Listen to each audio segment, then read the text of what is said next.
Um país continental, rico em diversidade, situado em um continente cheio de histórias.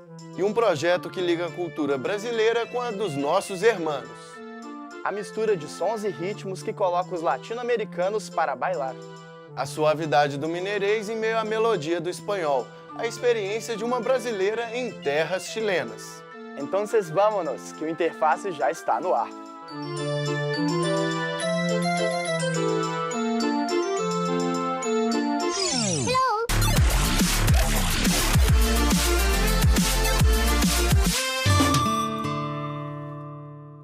Na década de 70, o cearense Belchior, que infelizmente nos deixou neste ano, se mostrou para o mundo como apenas um rapaz latino-americano.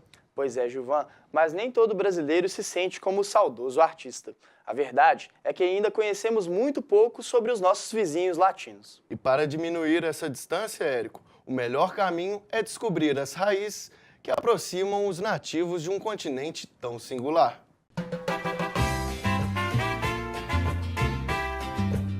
Os símbolos podem ser ótimos representantes de uma história. E na América Latina, a união de cores e figurinos dá origem a uma narrativa cheia de nuances. E por falar em união, o tempo mostra que a proximidade entre os brasileiros e os demais latinos vai muito além do território que compartilham. De fato, nunca nos sentimos latino-americanos e menos ainda sul-americanos, mas concretamente é onde a gente está. E é com esses povos que a gente tem que se identificar, porque a gente tem muito a aprender com os povos dos Andes, com os povos da Patagônia, são ancestrais, é a nossa formação histórica, nosso sangue, nosso gene, nossa cultura, tudo vem daí. Se você vai em um outro país da América Latina, se você viaja para a Argentina, para o Uruguai, para o Peru, onde quer que seja, eu, que já estive em alguns desses países, eu me identifico como latino-americana, porque eu vejo que as questões de desigualdades, problemas sociais, as lutas que a gente enfrenta no Brasil são muito parecidas com as desse país. E para ampliar a força latina, o contato entre falantes e hablantes é fundamental. As semelhanças entre o português e o espanhol provam que esses vizinhos têm muito mais em comum do que imaginam. Tem várias teses que defendem que o português e o espanhol eles têm uma similaridade muito mais, questão de vocabulário de 80%. Mas o que acontece? No uso dessas duas línguas, o espanhol vai preferir umas palavras que em português já estão em desuso e o contrário. Eu considero que a importância do Brasil, do brasileiro aprender espanhol, é muito mais uma questão de conectar com essas raízes hispânicas, de conectar com questões que perpassam a nossa vida como latino-americano. Uma pesquisa realizada pela Universidade de São Paulo, a USP, revelou que apenas 4% dos brasileiros se sentem latino-americanos. Apesar de concentrar mais de 35% da população do continente e ser uma das principais potências econômicas da região, o Brasil parece estar isolado dos países vizinhos. Mas essa distância não precisa ser tão grande. Basta olhar ao redor e se deparar com a grande riqueza cultural que a América Latina oferece. O idioma me cativou bastante, aí eu entrei no ensino médio e escolhi o espanhol pelo Santo Agostinho, quando eu estava na época, eu podia escolher. Aí eu peguei espanhol e na metade do terceiro ano eu tive a oportunidade de fazer um intercâmbio do Rotary e aí eu escolhi o México. E aí nisso eu fui, fiquei numa cidade pequena, então eu tive muito contato com a cultura mesmo, assim, de raiz, o pessoal fazer festa pra santo, Dia dos Mortos. E aí a minha cidade era pequena, mas a maior em volta de outras. Então era perto de povoados indígenas mesmo, então tive um contato muito próximo com a cultura mexicana e aí gostei mais ainda. Mas eu ainda acho que o México é menosprezado, assim como os outros países da América Latina. Então assim, acho que são todos parecidos com o Brasil, mas a gente tem sempre aquela mania de olhar porque é melhor. Então achar que o europeu vai ser melhor, vai ser mais desenvolvido, pode ser que sim, mas eu acho que as peculiaridades do México são muito encantadoras para a gente olhar assim com essa indiferença. Em Belo Horizonte, a cultura latina tem sido explorada em um espaço bem original.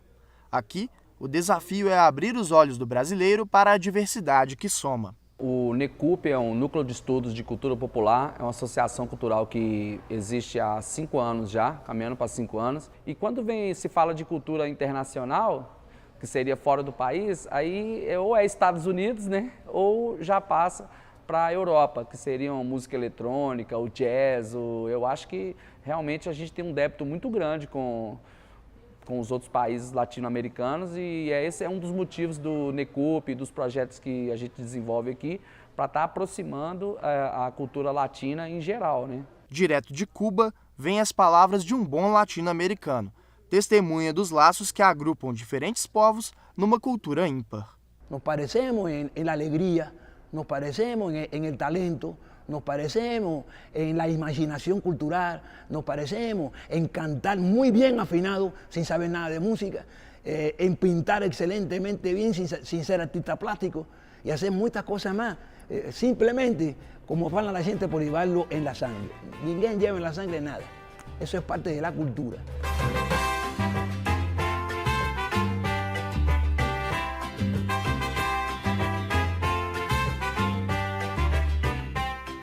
Definitivamente, não faltam motivos para que o brasileiro se sinta identificado com seus vizinhos. A cultura, por exemplo, é um terreno fértil para essa integração. E um projeto desenvolvido aqui em BH tem promovido um encontro entre as produções artísticas do Brasil e dos países hispânicos. Sobre esse assunto, nós conversamos agora com a Brenda Marques, presidente do Instituto Imersão Latina. Seja bem-vinda ao Interface, Brenda. Um prazer estar aqui, né, e falar por esse assunto, né, sobre esse assunto que eu tenho dedicado um bom tempo da minha vida. Seja bem-vinda. Obrigada. Pois é. Então, Brenda, já falando sobre essa dedicação, conta pra gente um pouco sobre o projeto Imersão Latina. A partir de qual observação que vocês fizeram que identificaram essa necessidade de promover atividades de vinculação entre o Brasil e os demais povos da América Latina? Eu comecei a fazer um contato mais com os outros países da América Latina com uma provocação que chegou para mim. Eu trabalhava com fotografia também e resolvi ir a Cuba, numa brigada de solidariedade, e lá eu conheci, porque era uma brigada sul-americana, então tinham vários integrantes de outros países e a gente começou a fazer esse intercâmbio cultural.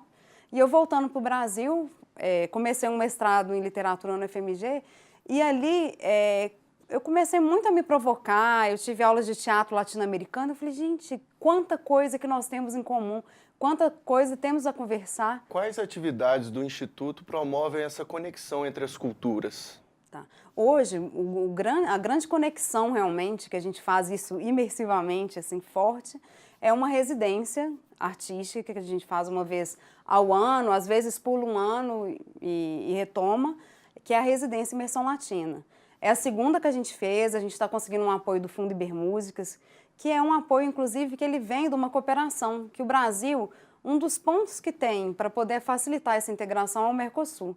E não a parte do Mercosul que é econômica, mas sim a parte cultural. Muita gente desconhece que existe uma parte cultural e de educação, que é por aí que eu acredito que esteja a integração, e não uma integração econômica, não é uma discussão se o doce de leite nosso é melhor, se o doce de leite do Uruguai ou da Argentina, sim, perfeitamente. Qual que é melhor, ou quem que tem que exportar o que para o outro. Não passa por aí. Eu acho que o que passa mesmo é o quanto que nossas culturas se tocam, se provocam e a gente pode criar junto. Por que a residência é a coisa mais interessante? Porque a gente cria junto. Então a gente faz uma seleção de artistas de diferentes países da América Latina. A última que teve recente foi em julho, a gente já está para lançar esse material, um mini documentário e também os áudios, né, dos temas.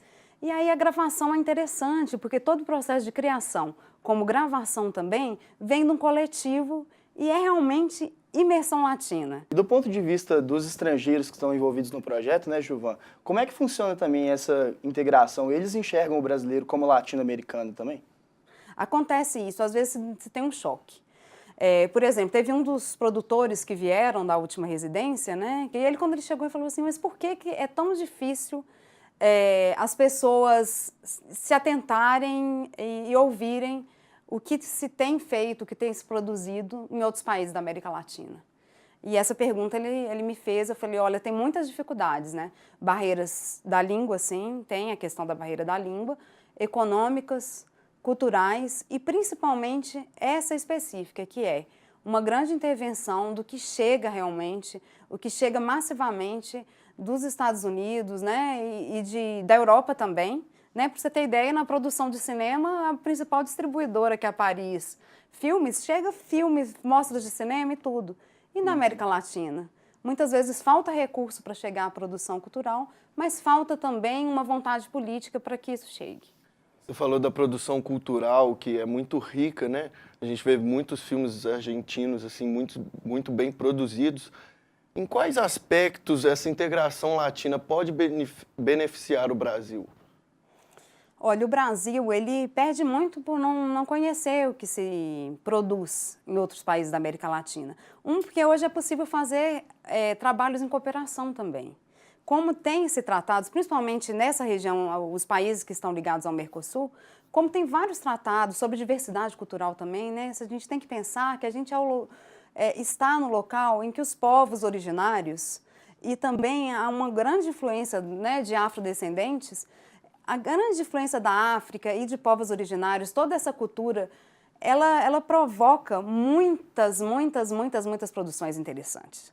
E se a gente deixa de contactar com o outro, a gente deixa de conhecer um tanto de ritmo, um tanto de cor, um tanto de sabor, que é necessário conhecer, né? A gente precisa tocar o outro, né? Falando um pouco sobre até esse processo histórico mesmo, que envolve os países, né?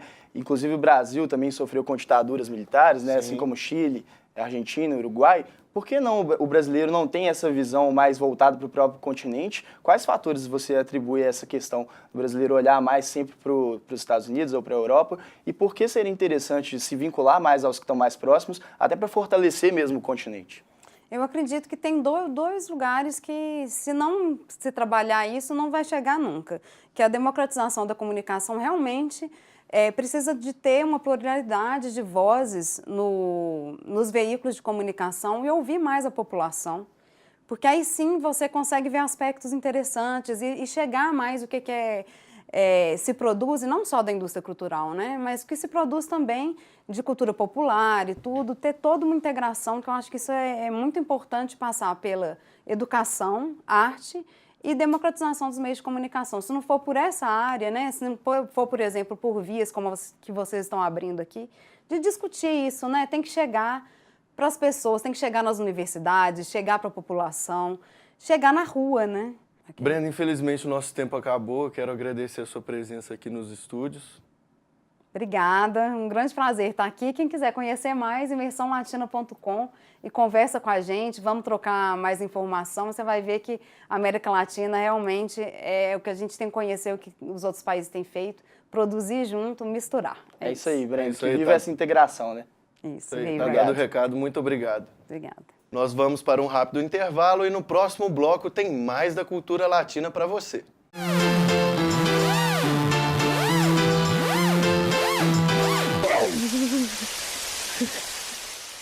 O próprio reggaeton mesmo, ele não chegou no Brasil porque veio da Colômbia, ou veio da Argentina, ou veio de Porto Rico. Ele chegou no Brasil porque ele passou primeiro, ele foi sucesso nos Estados Unidos. Então a gente consome, na verdade, uma cultura norte-americana.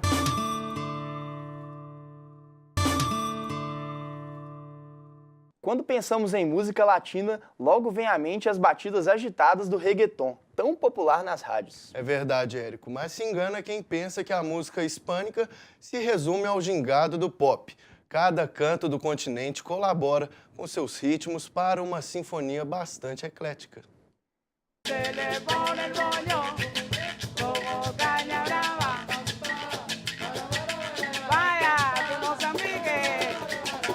É fácil identificar o som. Com batidas marcantes, a música latina, apesar de conhecida pelos brasileiros, não é tão valorizada ou comum por aqui. Você não escuta música latina, ou não vou falar música latina porque aí eu estou excluindo o Brasil como um país latino, mas música dos países vizinhos do Brasil. Você não escuta aqui na rádio normalmente. O Brasil, de alguma forma, tem dado uma prioridade, não sei se prioridade, a ter referências culturais mais hacia a Europa e Norte-América, né? Então, isso tem feito que, de alguma forma, o Brasil tenha dado, vamos dizer, entre aspas, as costas para a América Latina que está do lado, né? Mas, de uns tempos para cá, o ritmo latino tem conquistado mais adeptos, inclusive brasileiros, graças ao boom do reggaeton, que hoje é febre mundial. E uma música em especial rompeu essas fronteiras. O hit Despacito atingiu mais de 2 bilhões de visualizações no YouTube. E com essa batida envolvente, é difícil ficar paradinho. Vários cantores fazem parcerias brasileiros com estrangeiros daqui da América Latina, né? Estão fazendo parceria. Mas aí eu vejo isso assim, muito pelo lado pop, da indústria cultural, né? Eu não sei até que ponto isso vai atingir de fato a cultura mesmo, essa visão que a gente tem que ter, que a gente pode agregar, né? com a cultura de cada país vizinho nosso. Daqui. A partir dos anos 2000, que foi quando o reggaeton apareceu, que se estabeleceu como um gênero muito forte não somente na América Latina, mas no mundo inteiro. Hoje não existe uma festa sem reggaeton. Apesar do reggaeton não resumir a música latina, é esse ritmo que abraça todas as sonoridades espalhadas pelo continente sul-americano. Uma mistura de sons que mais do que nunca tem contagiado muita gente. O reggaeton, por ser uma batida eletrônica, ela começou a se abrir para abarcar todos esses outros ritmos, entendeu? Então você encontra merengue dentro do reggaeton, cumbia dentro do reggaeton, timba, salsa dentro do reggaeton. A união dessa América Latina com Brasil e América Latina parte dessa mistura, né? que nos identifica como nosso ouro, como nossa maior virtude, né? É a retomada dos instrumentos manuais em meio à era da música computadorizada. Cada um deles ecoa um som característico e, quando somados, alcançam uma harmonia típica da composição latino-americana. Aqui temos instrumentos que são mais acessórios, né? Não são um instrumento forte. Aqui temos a clave, né? Que é fundamental dentro da música cubana, por exemplo, não sei se dá para olhar aqui, que ela vai fazendo um ritmo, né? Constante, repetitivo, assim, que toda a música se basa nesse ritmo, né? O arranjo, o canto, a melodia. Por exemplo, o toque da clave cubana, o mais conhecido, que se chama 3-2, né? Que vai assim.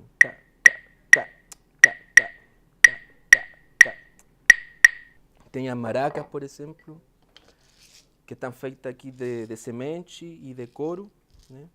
Tem maior, logicamente, tem uma variação mais pequena, né? Que ela vai fazendo o galope, né? E tem o güiro, né? O recorreco aqui no Brasil, né? Que tem essa característica sonora, né? Que também vai fazendo algo similar à maraca, né?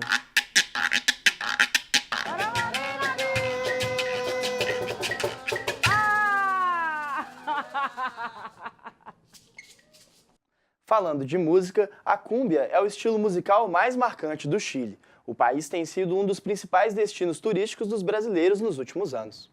E a qualidade de vida e a riqueza cultural chilenas convidam os visitantes a ficar por mais tempo, Érico. É verdade, Gilvan. E essa foi a experiência de uma jovem mineira que morou na capital do país, Santiago, durante 1 ano. Uma escolha transformadora em todos os aspectos.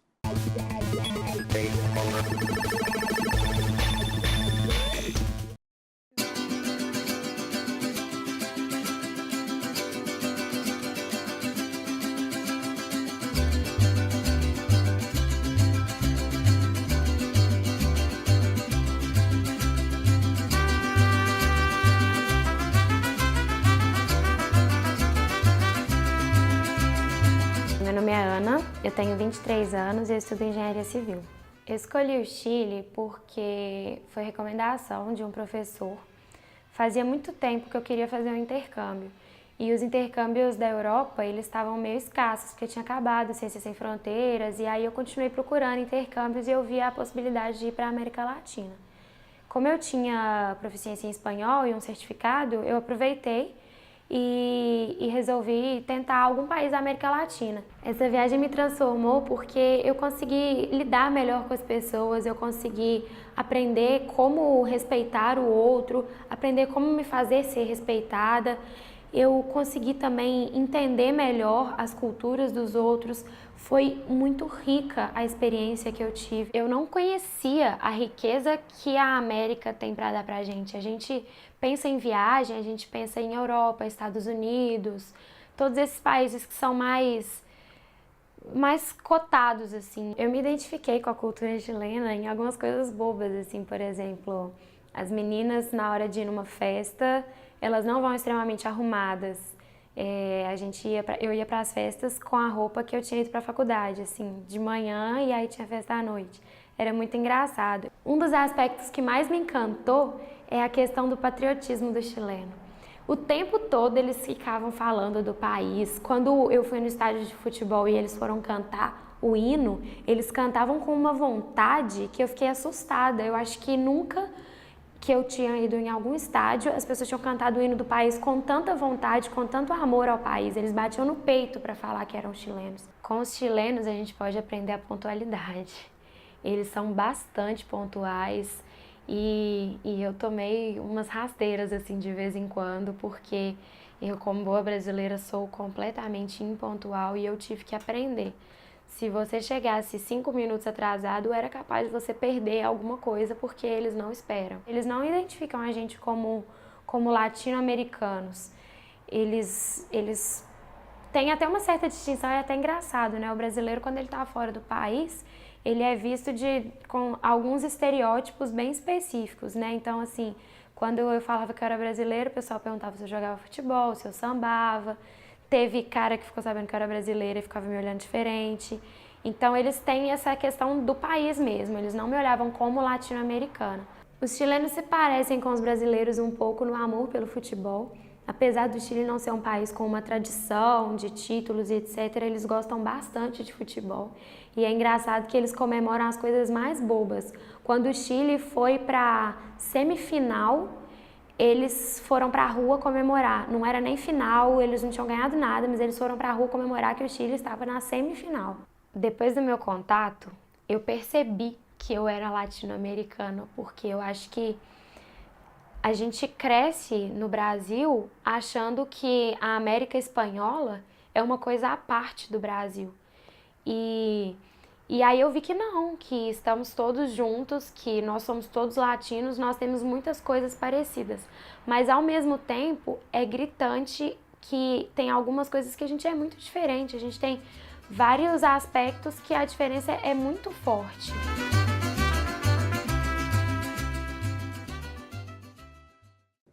Um povo sem pernas, mas que caminha. Foi com essas palavras que o conjunto porto-riquenho Calle 13 definiu os latino-americanos, Érico. É isso aí. Mas a luta contra as desigualdades não tira das pessoas a alegria que faz pulsar o sangue latino.